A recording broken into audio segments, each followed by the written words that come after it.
தெய்வத்தால் ஆகாதெனினும் முயற்சிதான் மெய்வர்த்த கூலி தரும். அதாவது அண்ணன் செங்கோட்டையன் அவர்கள் வந்த பிறகு ஒரே ஒரு வருஷம் முடிவாச்சு. சென்ட் ஜார்ஜ் கோட்டை உறுதியாயிருச்சு.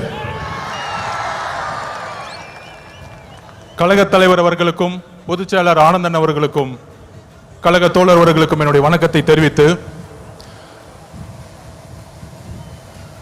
சுதந்திர போராட்ட வீரர் தீரன் சின்னமலை அவர்களுக்கும் மாவீரன் பொல்லான அவர்களுக்கும் கொள்கை தலைவர் சமூக சீர்திருத்தவாதி எங்களுடைய வழிகாட்டி தந்தை பெரியாரின் வழியில் அவர் பாதத்தை தொட்டு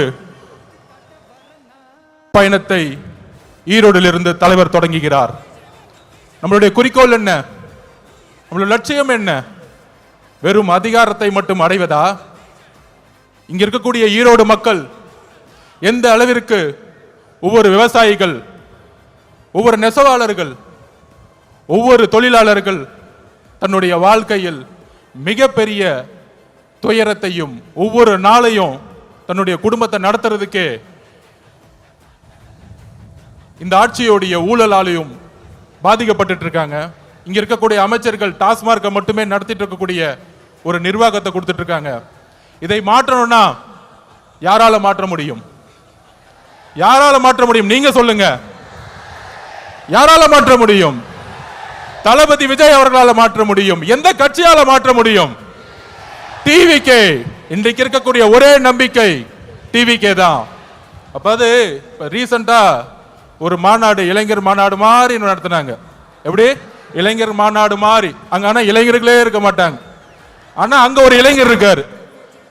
அவங்க அப்பா பையன், அவங்க 2 இளைஞர்கள் தான் தமிழ்நாட்டில். அந்த இளைஞர்கள் சொல்றாங்க, மாநாடு போட்டு இளம் பெரியாராம். யாருப்பா இளம் பெரியாரு?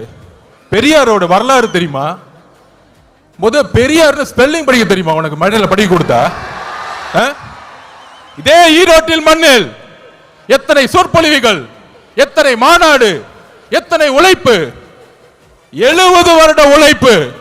அந்த 70 வருட உழைப்பை சிதைக்கிற மாதிரி இளம் பெரியார்னு சொல்றீங்களே உங்க மகனுக்கு, இதுவா ஆட்சி? திராவிட கழகம் என்ன செய்து கொண்டிருக்கிறது? பெரியாரை அவமானப்படுத்தும் பொழுது